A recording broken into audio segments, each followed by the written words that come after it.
신약 성경 누가복음 22장 54절부터 62절 말씀 보겠습니다. 지난주 봤던 말씀 한 번 더 봅니다. 누가복음 22장 54절부터 62절 한 절씩 기도하겠습니다. 예수를 잡아 끌고 대제사장의 집으로 들어갈새 베드로가 멀찍이 따라가니라.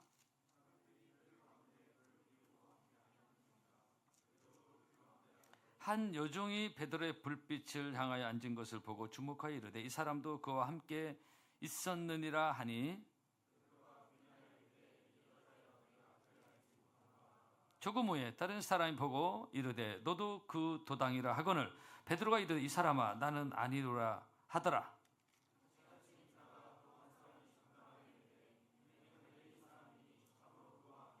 베드로가 이르되 이 사람아 나는 내가 하는 말을 알지 못하노라고 아직 말하고 있을 때 닭이 곧 울더라.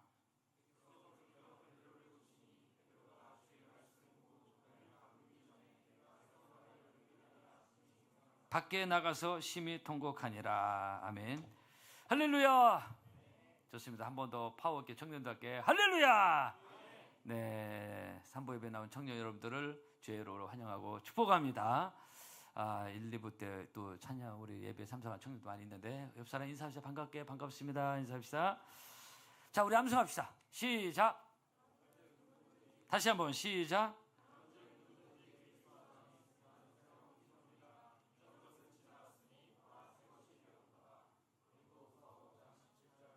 아멘. 우리 다음 주는 욥기 23장 10절입니다. 욥기 23장 10절. 이 무더위에 또 오후에 나오신 청년 여러분들, 성도 여러분들 환영하고 축복합니다. 지난주 여러분 이 말씀 기억납니까? 예수님 멀찍이 따라갔던 베드로 그 관점에서 왔고, 두 번째로는 어디에 앉는가? 베드로 지금 앉을 자리가 아닌 곳에 앉은 걸 말씀드렸어요. 그래서 성도가 앉을 자리가 있고, 특별히 우리 크리스찬들은 예수님을 기뻐하는 그런 자리에 앉아야 된다. 세 번째 오늘 말씀인데요. 베드로가 3번 예수님을 부인합니다. 단 한 번도 이런 일이 있어서는 안 될 사람이 베드로입니다. 예수님의 수제자고 예수님 최측근 인사였어요. 옛날에 그 전두환 전 대통령 좀 이제 돌아가셨는데, 이분이 80년대 한 7년간 권력을 한참 휘둘 때 대단했었는데, 그 당시 중앙정보부, 지금 국가안전기획부 중앙정보부장이었던 장세동이라는 측근이 있었습니다. 이분은 그 당시 얼마나 권력의 힘이 셌었는지 나는 새도 떨어뜨린다는 얘기가 있을 정도로 굉장한 힘이 있었습니다. 권력의 힘이 있어요. 그러다가 이 전두환 대통령이 권력의 힘을 잃고 청문회에 끌려가고 89년도 백담사로 막 가고 간 거예요. 그리고 나중에는 감옥에 갔습니다. 자기가 뭐 대통령이 그렇게 된 거예요. 우리나라 뭐 일상이잖아요. 근데도 참 놀라웠던 것은 그의 신복들, 장세동 씨 부를 그의 신복들이 여러 명 있었는데 그 권력의 최정점이 있을 때 따르던 그 신복들이 여전히 흔들리지 않고 여전히 충성하고 배신하지 않고, 이게 되게 특이한 거 그때 보여줬어요. 되게 사람의 심리가 자기가 따른 리더가 이렇게 쪼그라들면 자기 몸살이고 차기 권력한테 이제 밑보이 있을 수 있으니까 몸살이잖아요. 대부분 그래요. 근데 전두환 대통령 신복들은 무슨 뭐가 있었는지 하여튼 독특한, 그분 뭐 잘했다 못했다 그런 평가는 뭐 역사가 나중에 하겠지만 그런 걸 떠나서 이 신복들이 한결같이 배신하지 않고 전두환 대통령 따르던 되게 특이한 케이스였습니다. 제가 이 말 갑자기 하는 이유는 뭐냐? 일개 대통령 신복도 이렇게 변함없이 충성하는 무리들이 있는데, 우리가 예수를 따르던 베드로가, 그것도 수제자가, 예수님의 그 놀라운 능력과 말씀을 듣고 가까이서 3년 동안 이렇게 생활했던 베드로가 예수님을 부인하고 부끄러워. 전두환 대통령 신복들도 안 그랬는데 부끄러운 일이에요. 그리고 이것도 예수님을 부인한 것도 한 번도 한 3번씩이나 했습니다. 그 나름 막판에는요, 단순 부인만 한 게 아니라 예수를 저주까지, 본문에는 안 나타나는데 마가복음 14장 보면 베드로가 예수를 저주하여 이렇게 나와요. 예수님을 3번씩이나 부인한 것만 해도 참 부끄러운 베드로의 어떤 삶의 오점이었는데, 근데 예수를 저주까지 했습니다. 무슨 말로 어떻게 저주를 했냐? 성경학자에 따르면 예수님의 이름을 저주한 것으로 신성모독죄까지 얘기하고 있습니다. 여러분, 청년 여러분, 제가 자꾸 청년들, 성도들 강조하는 이유가 성도라는 이름이 존귀한 이름이라고 시편에 나와 있어요. 16편에. 되게 좋은 이름입니다. 어쨌든 이 죄의 특성이 있어요. 우리 다 죄에 자유롭지 않습니다. 죄의 특성이 있는데 죄는 우리를 지배하고 다스리기를 원합니다. 죄는 우리가 죄가 잘 통제가 안 되잖아요. 우리가 죄 아래 태어난 우리가 죄를 통제하고 컨트롤하는 게 쉽지 않습니다. 근데 죄는 우리를 다스리고 지배하려고 합니다. 이게 창세기 4장 첫 번 가인이 아벨을 죽이는 사건에서 하나님이 하신 말씀. 거기 보면 죄의 소원은 내게 있으나 너는 죄를 다스린다.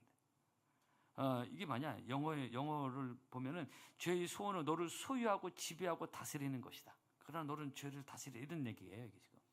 그러니까 죄는 우리를 소유하고 지배하고 다스려. 이게 에덴 동산에 죄를 지은 인간들의 한계입니다. 그래서 우리는 죄의 종이 돼서는 안 된다. 로마서 말씀인데 우리는 죄를 다스리고 지배해야 되는데 이게 사실 쉽지 않다고 했어요. 그런데 이 죄의 특성이 있습니다. 중요한 특성이 뭐냐? 반복성입니다. 죄의 특성이 반복성이 있어요. 그리고 그냥 놔두면 점점 커집니다. 이 죄는. 본문의 베드로 보세요. 베드로 이 사건만 봐도 성경에 그런 예가 너무 많고 우리 일상도 다 인정할 수밖에 없는 상황이지만 이 베드로 보니까 3번씩이나 반복해서 예수를 부인 저주입니다. 한 번도 참 해서는 안 되는데 3번씩이나 반복 부인 저주, 반복성. 그리고 이걸 놔두면 그냥 커집니다. 결국 막판에 베드로 예수를 부인 저주까지 했잖아요. 그래 반복성, 확장성이 있습니다. 이 죄의 특성이에요. 우리가 살다 보면은 죄를 태어나 모친의 죄 중에 나를 잉타하나이다라는 다윗의 고백이 있는데 뿌리 깊이가 죄인이에요. 죄성이 있습니다. 나쁜 것이 있습니다. 나쁜 것이 생각이 나고 나쁜 것을 말하고 그럽니다. 이게 선인 것을 알면서도 우리의 삶은 그렇게 가는 게 많아요. 왜냐하면 우리가 그냥 수레를 언덕에 내려가는 본능이 있듯이 우리는 죄의 본능이 있습니다. 그래서 우리 하나님을 기뻐하지 우리의 삶의 습관이 우리에게 있을 수 있습니다. 하나님 기뻐하시는 거. 근데 그런 삶이 내 안에서 반복적으로 될 수 있다. 그걸 계속 커지는 경우가 있어요. 눈덩이처럼. 그리고 옛날에 우리 속담이 참 기가 막혀요. 성경은 아닌데 되게 성경적으로도 참 부합이 되는 인간 심리가 나오는 게 바늘도둑이 소도둑이 된다는. 바늘도둑이 소도둑 된다. 조그만 어떤 도적질이 반복돼서 나중에 여러분 잘 모르겠지만 우리나라 유명한 대도 조세영 씨라고 해서 아주 유명한 큰 도둑인데 조세영이에요. 그 사람이 처음에 작은 거 훔치다 그렇게 된 거예요. 그래서 하나님이 기뻐하지 않아요. 우리가 하나님 온전히 기뻐하는 삶을 살면 좋겠죠. 우리가 연약하잖아요. 그래서 하나님 기뻐하지 않는 삶, 특별히 죄악의 삶이 있다면 이것이 반복되지 않도록, 이거 10편, 19편은 9번째로 나오는데 반복되지 않도록 끊어버리고. 근데 내 힘과 결단으로 잘 안 되니까 우리는 은혜를 입어야 되고 성령의 능력을 입어야 되고 말씀의 능력을 가지고 때로는 내가 나를 힘들게 하려는, 나를 지배하려는 이런 죄의 반복성을 끊어버리는 은혜가 여러분에게 축복합니다. 성령의 능력이 확 임하면요 순간에 반복된 죄악의 습관이 끊어질 때가 많아요. 그 원로 목사님 여러 번 간증했는데 은혜 받기 전에 교회 다니면서 뭐 술담 특히 담배 술 하시고 막 그렇게 많이 하셨어요. 아무리 끊어도 안 되는 거예요. 근데 이게 술 담배가 이게 뭐 누가 끊으라고 해서 이게 성경적으로 맞냐 안 맞냐 그런 거 따지기 전에 되게 성령이 확 임하면요 알아서 이런 거 이거 하나님 기뻐하지 않는 저절로 캐치가 돼 저절로 끊는데 그 원로 목사님이 너무너무 좋아했던 이 담배 끊기 쉽지 않잖아요. 이 담배가 너무너무 입이 인해 배겼는데 근데 성령의 능력 확 임하면서 마치 신내린 무당이 귀신이 임하고 확 성령이 임하면서 순간에 그날부터 끊어버린 거예요. 그 누가 끊으라 마냐 이 성경에 나가냐 논쟁할 필요가 없어요. 성령이 임하면 하나님 기뻐하지 않는 거 저절로 하기 때문에 저절로 끊어버려요. 순간 끊고 그러면서 이제 목회자의 길을 걸으신 원로 목사님 간증이 있습니다. 그래서 우리 늘 은혜 받아야 되고요. 아멘. 은혜 받아야 됩니다. 제가 2부에도 말씀 교회 올 때면 은혜 받아야 돼요. 성령 받아야 됩니다. 그래서 오직 성령의 충만을 받아라. 한번 크게 따라합시다. 오직 성령의 충만을 받아라. 아멘. 에베소 5장입니다. 하나님의 능력이 임해야 하나님이 기뻐하지 않는 죄의 반복성에서 우리가 자유로울 수 있습니다. 나쁜 습관 끊어져 반복되지 않습니다. 이게 결단으로 작심삼일인데 잘 안 돼요. 안 되는데 은혜가 임하고 말씀이 임하고 성령이 임하면은 이런 간증이 너무너무 많습니다. 사실 예수 믿는 사람 중에, 우리 성도 중에서도, 목회자 중에서 성령 임하면서 하나님 기뻐하지 않는 반복적인 죄를 끊어버리고 주님 앞에 이제 쓰임 받는 그런 삶이 많습니다. 그래서 이 성령의 충만을 받아라. 한 번 더 따라해서 성령의, 크게 합시다, 충만함을 받아라. 이 에베소 5장 말씀은 그 영어에 리피트가 들어가 있어요. 반복이라는 얘기 있어요. 성령의 충만함은 일회성이에요. 옛날 몇 년 전에 수련회 가서 어느 부흥에 은혜 받고 그로 끝나는 게 아니라 지속적으로 계속 받더라. 왜냐하면 우리는 죄성이 있기 때문에 은혜와 성령이 지속적으로 임하지 않으면 우리는 죄로 갑니다. 육적인 생각을 합니다. 이 세상에 어떤 잘못된 가치관으로 내 안에 스며든 것으로, 옛날 우리 오래되신 분들이 유교문에 젖어서 그 유교문에 자기도 모르게 살아가듯이 이 시대에 잘못된 인본주의, 세속주의 이런 것이 내 안에 스며들어서 나도 모르게 그렇게 합니다. 근데 성령이 임해야 이것이 깨달아지고 무엇이 옳은 길이 보이게 되는데, 이 성령은 반복적으로 받으라. 반복적으로 받아라. 성령의 충만을 받으라. 그런 겁니다. 목회자는 저도 계속 받아야 돼요. 계속 은혜가 임하면 됩니다. 여러분, 저나 여러분이나 예배 때마다 늘 하나님 앞에서 이 성령의 충만함을 지속적으로 받는 여러분 되기를 축복합니다. 아주 중요합니다. 성령의 충만을 반복적으로 받아, 계속적으로 받아라. 자동차의 기름을 계속 반복적으로 채우듯이 성령의 기름을 내 영혼에 지속적으로 반복적으로 채워야 내 신앙의 이 영혼의 자동차가 힘있게 저 천성까지 갈 수가 있습니다. 여러분, 오늘 또 은혜 받으시고 성령 받으시고, 아멘, 성령의 능력으로 이렇게 겉모양만 예수 믿는 것이 아니라 하나님의 능력이 발동되어지는, 그래서 반복적인 죄를 끊어버리는 하나님의 능력을 경험하는 여러분 되기를 주 여러분으로 축복합니다. 할렐루야. 그래서 반복적으로 우리가 예배를 드려야 되고, 새벽 예배도 그렇고 수요 예배도 강조하잖아요. 예배를 통해 우리가 다시 한번 새로워지고 은혜 받고 내 죄성을 다시 돌이키고, 금요철에 집에서 나와 하나님께도, 특히 여기 교회 우리 청년 리더들, 또 찬양 인도자도 반드시 기도, 하나님께 다 같이 모이는 기도에 나와서 기도해야 돼요. 그래서 기도를 통해서 하나님의 능력이 흘러가고, 특별히 이 죄의 특성이 반복적이라고 했는데, 이런 반복적인 것을 끊어버리고 하나님이 이제는 반대로 하나님이 기뻐하시는 것을 반복적으로 할 수 있는 예배라든가 충성이나 봉사라든가 이런 것도 반복적으로 할 수 있는 좋은 의미의 반복성, 나쁜 의미의 반복성은 하나님의 능력으로 끊어버리는 능력권회가 여러분의 있기를 축복합니다. 마지막 네 번째인데요, 오늘 말씀 주님의 눈길입니다. 베드로가 예수님을 3번 부인할 거 다 했어요. 다 했어요. 근데 바로 그 순간 하나님 타이밍, 닭이 딱으로 예수님 말씀대로 닭이 따라락 꼬꼬대 울어요. 예수님이 이때 베드로를 보십니다. 뒤로 돌이켜서. 오늘 주께서 돌이켜 보셨다고 했어요. 예수님 하신 말씀도 그대로 된 거예요. 그래서 베드로를 딱 보신 거예요. 이때 이 주님의 눈길은 어떤 눈길이었을까 하는 겁니다. 예수님 보셨다고 했잖아요. 우리 어떤 정서론이 노려보는 눈길이었을까? 화가 난 눈길이었을까? 네가 그럴 수 있어? 우리 막 싸납게 쳐다본 눈도 있잖아요. 막 분노와 실망의 눈빛, 막 이런 거였을까? 사람 관계에서는 그럴 수 있어요. 눈빛이 다르잖아요. 눈빛만 보면 알 수 있잖아요. 눈이 메시지가 있잖아요. 예수님 어떤 눈으로 보셨나는 겁니다. 여러분, 이거 예수님은 그런 눈빛으로 보신 게 아니라 실패한 베드로, 또 후회하고 있는 이 베드로를 치근히 보시는 국률의 눈길이었습니다. 예수님은 베드로를 사랑하는 눈길이었어요. 아마도 베드로는 평생 이 예수님의 그 눈길을 잊을 수가 없을 거예요. 이 다구는 소리만 아니라 그 주님이 자기를 보셨던, 자기가 크게 실패했을 때 자기를 쳐다보시던 그 사랑의 눈길의 예수님을 잊을 수가 없어요. 여러분, 주님 우리를 긍휼히 여기시는 분입니다. 아멘. 시편 103편, 이는 저가 우리의 체질을 아시며 우리가 진토임을 기억하시다, 이런 말씀이죠. 인생이 진토다. 흙으로 만들어진 존재예요. 그죠? 질그릇입니다. 그래서 깨지기 쉬워요. 여러분, 우리 인생은 질그릇이라 쉽게 깨져요. 마음도 쉽게 깨지고, 어제까지 큰 소리도 오늘 팍 기가 죽을 수 있고요. 육신도요, 사고 한번 잘못 나면 깨집니다. 실수도 잘합니다. 실패도 잘합니다. 베드로만 실패하냐, 이게 다 우리들의 얘기입니다. 어제까지 큰 소리 치던 인생 오늘은 그냥 죽겠다고. 여러분, 인생 그렇고 내년에 다음 달에 내가 어떻게 하겠다, 큰 소리 칠 수 없어요. 왜냐하면 하루 동안에 무슨 일이 나는지 우리는 모르고 삽니다. 청년 때는 무한히 뭐가 보장되거든요. 그렇지 않습니다. 잠언 27장에 너는 내일 일에 자랑하지 말라. 하루 동안에 무슨 일이 났는지 너는 알 수 없다고 말하고 있습니다. 그래서 우리는 주 앞에서 겸손해야 되고, 하나님의 은혜로 살아가는 여러분 되기를 축복합니다. 그래서 인생의 본질이 뭐냐? 인생의 본질, 내가 생각하는 인생, 아니 어디서 주워 들은 어떤 그런 생각이 아니라 성경에서 말씀하는 인생의 본질. 정말 인생은 하나님이 아니면 인생은 nothing입니다. nothing, 아무것도 아니에요. 그죠? 그가 무엇을 가졌든 무엇을 이루었든 간에 어떤 곳에 살았든 간에 아무것도 아니에요. 제가 언젠가 제가 배너라는 영화를 몇 번 아주 감동 깊게 봤는데, 그 기독교의 아주 독보적인 영화였잖아요. 거기 배너의 주인공 찰스 헤스턴이라는 어마어마하게 잘생긴, 그 당시 그 영화 나왔을 때 50, 60년대죠.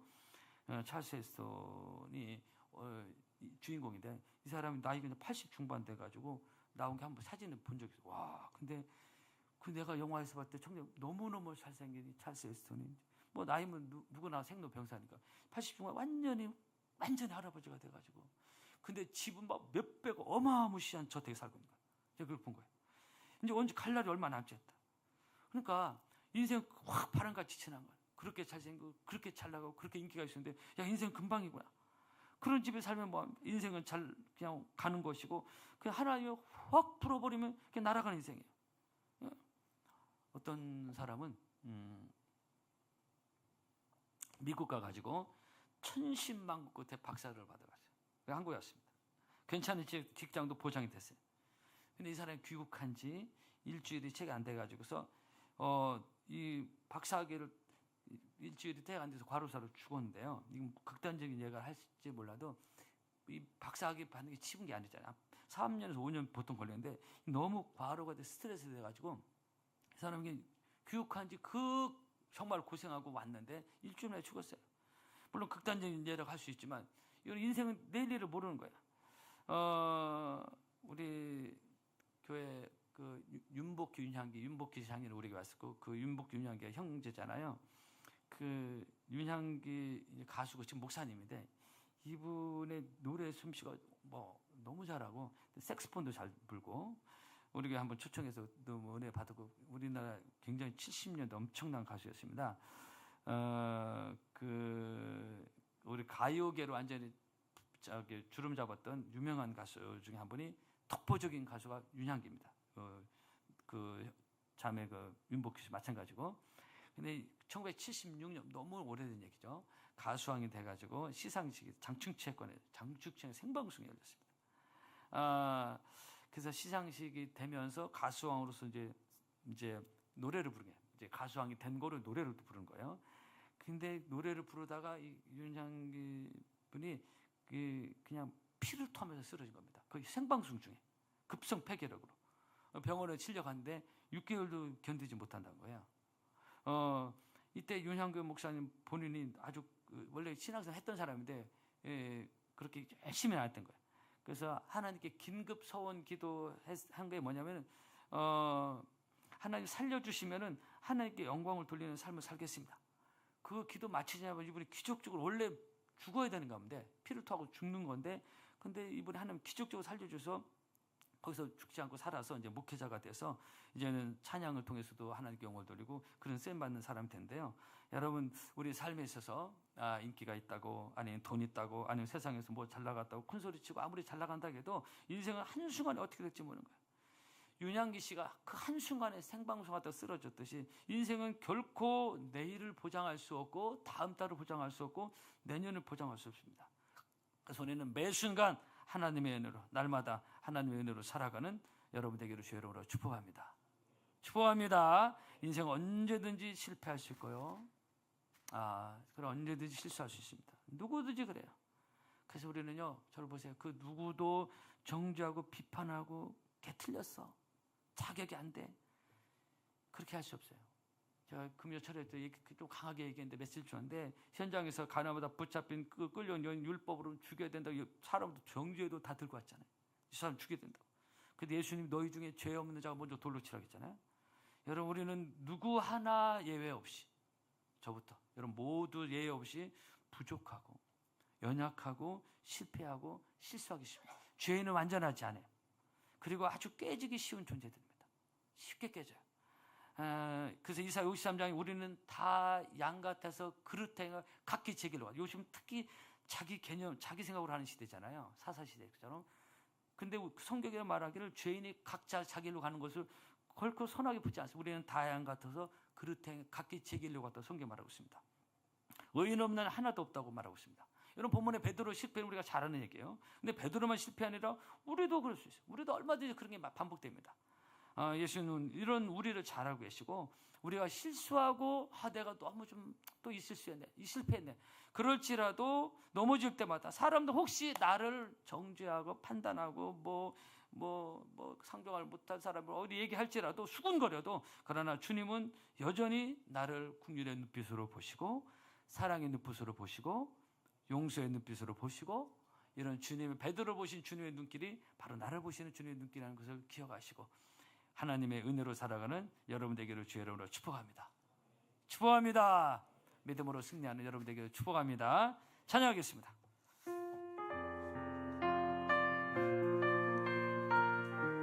우리 다 같이 일어나서 우리 하나님을 찬양합시다. 우리 주님 앞에 나가는 마음으로 찬양하겠습니다.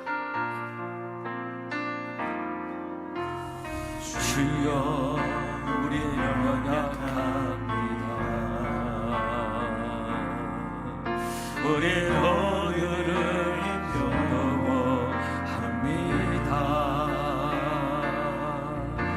주여 이루며 살기에 부족합니다.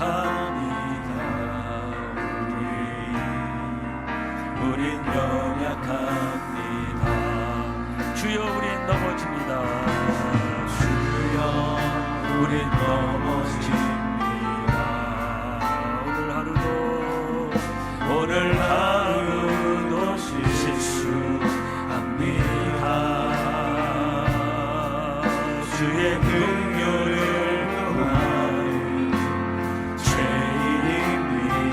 우린 주만 바라봅니다. 주만 바라봅니다. 한없는 주님의 은혜, 한없는 주님의 은혜, 온 세상 위에 넘칩니다. 가릴 수 없는 주 영광, 온 땅 위에 충만합니다.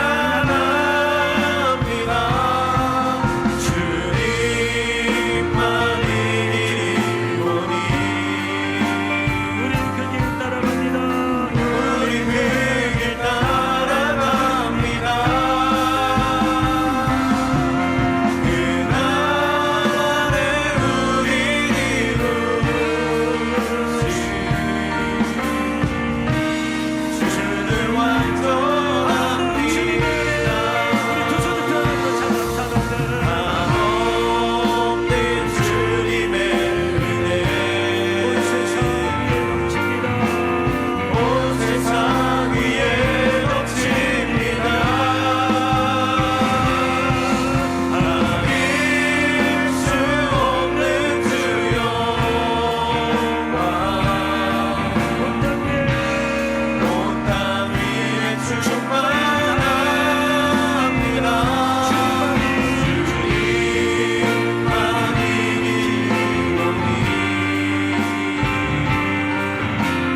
우린 그 길 따라갑니다.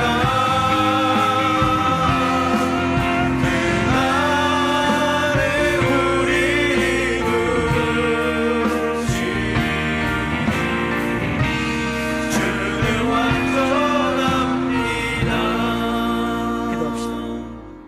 이 베드로의 얘기는 우리가 너무 잘 아는 얘기인데요. 이 베드로가 실패하는데 이 죄는 반복성이 있다는 걸 우리는 기억할 필요가 있습니다. 죄는 우리를 통제하려고 합니다. 주님, 그래서 우리는 늘 은혜가 필요하고 성령 받아야 돼요. 주님 내게 성령의 능력을 부어주셔서 하나님 기뻐하지 않는 반복적인 나쁜 것을 끊어버릴 수 있는 능력을, 은혜를 부어주시옵소서. 그리고 주님이 내 실패하고 넘어져도 늘 나를 긍휼히 여기시고 다시 일어나기를 원하고 새 힘을 부어주시는 그 주님의 눈길을 늘 의지하고 주님의 은혜의 자리에 나올 수 있도록 나의 삶을, 내 생각을 붙잡아 주시옵소서. 여러분 주여 삼창하시고 1분간 간절히 기도합시다. 주여 주님의 은혜, 살아계신 아버지 하나님을 찬양합니다.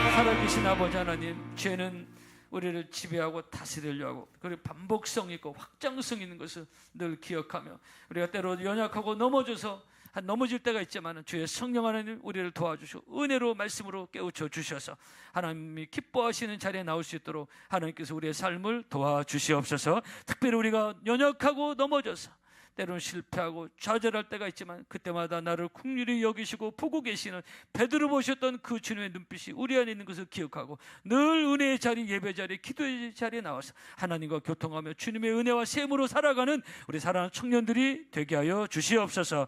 예수님의 이름으로 기도드리옵나이다. 아멘.